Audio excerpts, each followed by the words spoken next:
Jingle bells ringing in my ear. Jingle bell, a sound that's oh so dear. Frosty the snowman is all around town. Watch out for reindeers are falling down. We stay up waiting for Santa tonight. He climbs down the chimney at the speed of light, while we're dancing around the Christmas tree, hugging and kissing just you and me. Carolers are singing outside our door, lovely songs we all heard before, as they walk from house to house to wish us all. Hi everyone and welcome back to another vlog. Natapos ko na yung 2BR and then itutour ko kayo. So itong unit na to is naka-ano siya, upgraded. Talagang para siyang model unit na design. So para siyang modern type siya na design. So ready na siya for Airbnb. Actually meron na nag-reserve dito for 1 month sa December. So itutour ko kayo kung ano yung mga inayos na namin. Actually nung tinurnover sa akin, may mga small issues lang siya. And then ngayon, katulad nito yung ilaw. So kailangan siyang ayusin sa wire. Pinag-grout namin kaya medyo maalikabok siya. And yung drain niya, barado, inayos din namin. So yun yung part as manager or yung nagmamanage ng mga unit ninyo. Andito kami for maintenance. Napakahalaga sa unit na may maintenance. Yun yung ibang unit owner hindi nila inaasahan na gastos. Pero like for example, pest control, regular po namin yung ginagawa, yung pest control, para ma-prevent yung mga reklamo sa Airbnb. Kasi kapag ka may review, nag-uulit ako ng listings. And then tinatry ko siya kung bakit hindi siya nakukuha. So minsan nagdadalawang listings. Pwede po yun sa Airbnb. And then i-connect mo siya. So, ganun yung ginagawa namin. Ine-experimentuhan namin. So, through research, and then, yun din yung sa part namin, na hindi lang siya basta manage. Inaaral din namin yung parang profile ng picture. Kasi kahit anong ganda minsan ng picture, kapag ka may review na isa, lalong-lalo na yung pagkaunang mga guests. So, ang ginagawa ko minsan, pinapatulog ko yung staff ko. Tulog kayo doon 1 day lang. Ma-experience nila. And then, sabihin niyo sa akin kung ano yung na-experience niyo na parang hindi okay. And then, katulad nito, pinatulog ko yung staff ko ng isang araw dito. Pinagamit ko. And then, nagpaalam naman ako sa owner. Sabi ko, para malaman lang namin kung ano yung issue. Yun, nakita namin yung mga issue na yung drain doon, barado. So, nagawa namin ng paraan mostly. Kasi, mostly kapag first guest, doon sila may mga comment. And then, minsan, automatic nilalagay nila sa review nila. So, yun, nag-uulit kami.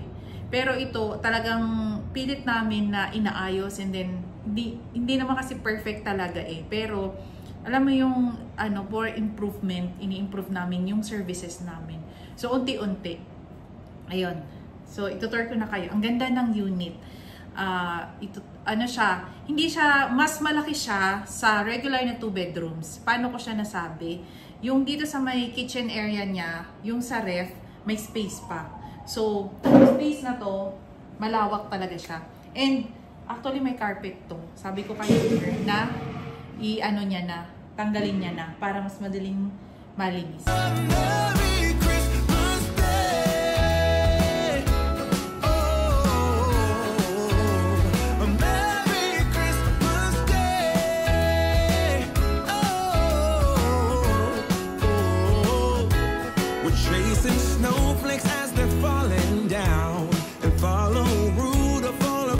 Yan, dumating na ang aming aircon technician. Aayusin na. Ito lang. Ayaw siya eh. So, ang gagawin muna namin, ipagpapalit muna namin sa... Oo. Pero nag-on kasi siya nung nakaraan. Di siya ma-off. Nag-on po siya nung nakaraan. Ito. Ipapalit muna namin dito. And ito yung carpet niya. Naka-IKEA pa to eh. Sabi ko pull up na lang ni owner. Mas madali kasing linisan kapag ka walang carpet. And ang view niya facing Manila Bay. Ayan.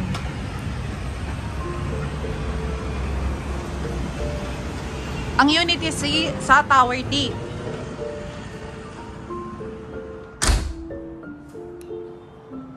Oh, di ba ang laki niya, oh. Dito mo mapapansin ang laki. And then dito may space pa, oh. Sige. Off mo muna. So, iba pala yan. Pagpalit mo muna. Kasi importante yung...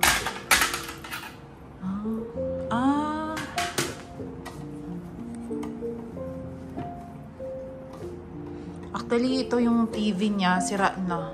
Sayang, ang laki pa naman. Anong ilang inch to? 60? May 60 ba? Lampas. Kasi ito, parang, siguro 1 year or 2 years na upgrade na, and then walang nag-i-stay. So, yung pinaka-issue talaga nila, wala silang mapagkatiwalaan. So, ang sabi ko, sinuggest ko sa kanila para ma-monitor is ito. Yan. So, smart lock. And nakakonect siya sa Wi-Fi. Kung may papasok, tutunog siya. If ever. Actually, sa kanila, hindi issue kung may booking o wala eh. Yung pinaka gusto lang nila is yung hindi sila lokohin. Ganun. Kasi yung owner na to is parang may-ari siya ng company. So, naghanap talaga siya ng mapagkatiwalaan. Kasi yung pera sa kanya parang hindi issue eh. Yun lang, yung trust. So, nirefer siya nung isang unit owner namin na kung sino yung nagmamanage ng unit niya. Yung lemon room namin sa S Residences. Ito yung bedroom. Yan. So, may storage dito. Naglagay kami ng storage. So, nandyan yung mga comforter namin, everything. Blanket lang yung provided. Then, if ever na gusto nila, pwede silang mag-request sa amin. So, ito yung isang bathroom. Yan. And, Wi-Fi, yung mga add-ons, if ever na gusto nila. House rules, nakalagay na din. So, dito, bathroom din. Another bathroom sa master's bedroom. So, lahat pinagawa ni owner. Ganda ng unit niya. And, mirror na may ilaw dito. So, ito yung master's bedroom. Cabinet. Aircon. So, yung hair dryer dito na lang namin nilagay. Wala kasing outlet doon sa bathroom. Sa lahat ng 2 bedrooms. Yan. And wala siyang balcony. Yung window niya is facing MOA. So, ganda. Nilagyan ko siya ng mattress protector din, oh. Yan. Minimalist. Pero elegant siya tignan. Ganda. And, nagawa mo na, Fritz? Okay na? Yan. Okay na yung outlet. Yan na yung sa living area niya.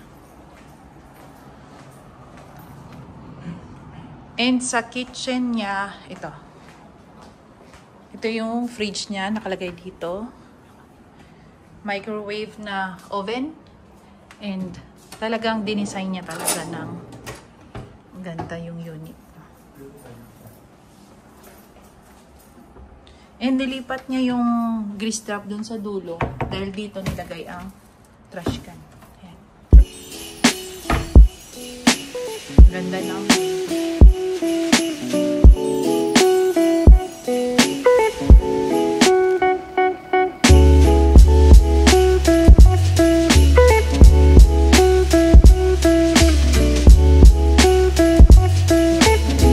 And pupunta muna ako ng Tower 1 kasi may yung guest, yung booking niya is 1 lang. So, nag-add siya ng 2. So, inalter namin sa Airbnb. And medyo matagal yung admin. So, pupunta ako doon para i-walk-in ko on the spot ko yung guest. Ilalag ko na lang siya. Yun. Thank you. See you in my next vlog. Bye! Across the town, lay there with me under the mistletoe. While Santa's busy saying ho, ho, ho. We're feeling jolly, eating Christmas cake. And then we go